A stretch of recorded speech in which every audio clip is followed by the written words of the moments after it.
Hello viewers, ভেসপার gear oil কীভাবে ঘরে বসে আপনারা নিজেরাই চেঞ্জ করবেন তা আমি দেখিয়ে দিচ্ছি।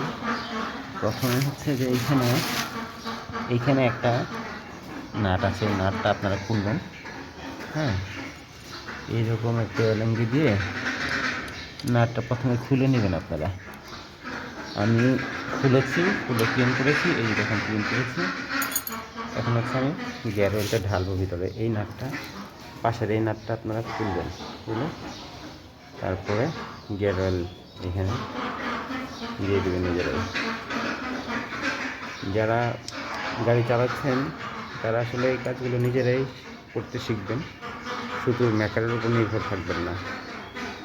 তারপরে যে আমি এই ক্যাস্টর অয়েলটা দিচ্ছি ভেসপার জন্য, 80W90 হচ্ছে কোম্পানি থেকে তারা বলে দিয়েছিল যে এটা এই গ্রেডটা দেওয়ার জন্য। অনেক কষ্টে আমি এটা বের করেছি।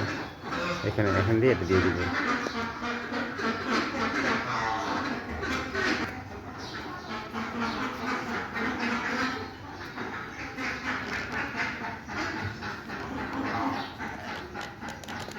এইভাবে বলতে পুরোটা ক্লিন করে ভিতরে ঢুকিয়ে দেবেন।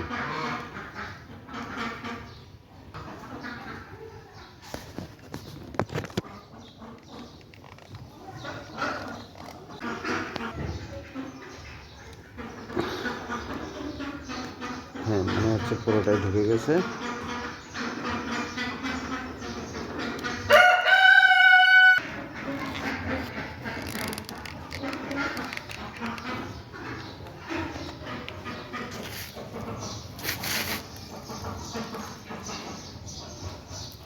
আপনারা যখন ঢালবেন তখন এরকম একটা ইটের মধ্যে একটু সাইডটা উঁচা করে নেবেন, তাহলে খুব আরামসে ভিতরে ঢুকে যাবে।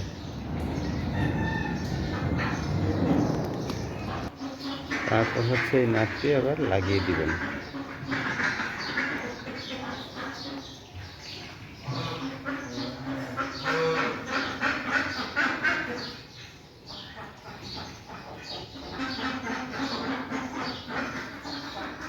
এই ধরনের এলএনজি দিয়ে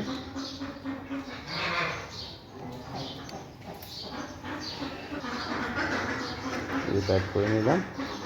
হয়ে গেল আমার ভেসপার মধ্যে গিয়ার অয়েল দেওয়া। এখানে ইটটা সরাই ফেলবো এখান থেকে।